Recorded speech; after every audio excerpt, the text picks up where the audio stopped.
ఈయన శాసనసభలో ఆయన మాట్లాడిన మాట బాధ ఎక్కడ అంటే, సరే ముఖ్యమంత్రి ఒక అర్భకుడు, అంగుష్టమాత్రుడు, ఒక నికృష్టుడు, ఇవన్నీ మనకు తెలుసు. సర్వభ్రష్ట ప్రభుత్వానికి ఇవాళ అధినేత ఈ ముఖ్యమంత్రి.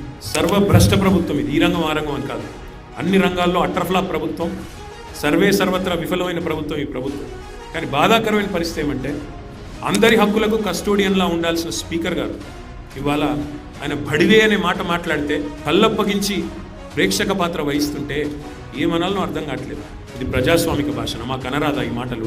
రేవంత్ రెడ్డి గారికి నేను చెప్తా ఉన్నా, నీకు ఒక భాషలో వచ్చేమో తిట్లు, మాకు 3-4 భాషల్లో వచ్చు. తిట్టాలనుకుంటే మీ తాత జేజమ్మలు దిమ్మె తిరిగేలాగా తిట్టే శక్తి మాకుంది. కానీ ఇంత నికృష్టంగా, ఇంత అల్పంగా, ఇంత దారుణంగా మీరు ఏదైతే వ్యవహారం చేస్తున్నారో, ఇది ఎందుకు చేస్తున్నారో మాకు తెలుసు.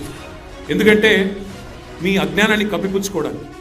నీకు ఐఐటికి IIITకి అంతరం తెలియదు, ఐఐటికి IIITకి అంతరమే తెలియదు. నీకు బచావత్కు బ్రజేష్ కుమార్ ట్రిబ్యునల్కు తేడా తెలియదు. నీకు అసలు కృష్ణా బేసిన్ ఏందో, గోదావరి బేసిన్ ఏందో తెలియదు. నీకు అసలు తెలంగాణకి ఏం కావాలో తెలియదు.